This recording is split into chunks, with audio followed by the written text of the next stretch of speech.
Michal Mrázek plešatej boss, včera se poblil na vlastní nos. Po nožkách běhá po benzínce, křičí, no jasně, a mlátí s klíčenkou v klíně. Má v kapse žvíkačku z roku 90, zapíjí petrolejem, pak jde zvracet. Na břiště se pere s dětma o houpačku, pak si dává 20 a cípne na lavičce. Michal Mrázek sračky dělá rád, no jasně, uláká a začne tě srát. Michal Mrázek, hlava jak Weigl, král všech blbců, vládce žlutých hajzlů.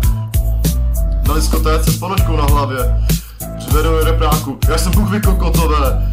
Do píči, kurva, to je fakt kokotev skurvenej Michal, do píči, proč mi teď kurva volá? Chytne DJ za nohu jak štěně, pak brečí na baru, že mu zmizely trenky, šuká popelnice, olizuje dlažbu, v noci se oblíká do starýho maňásku. Když ho policajt chytí za rameno, začne zpívat hymnu a chcát na stěnu.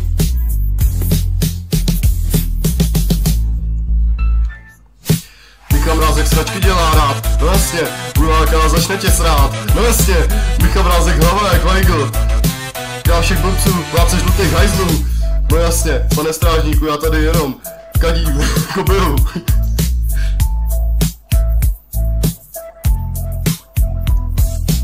Michal Mrázek sračky dělá rád, no jasně, uláká a začne tě srát, no jasně kurva, hlava jak Weigl, král všech blbců, vládce žlutých skurvených hajzlů.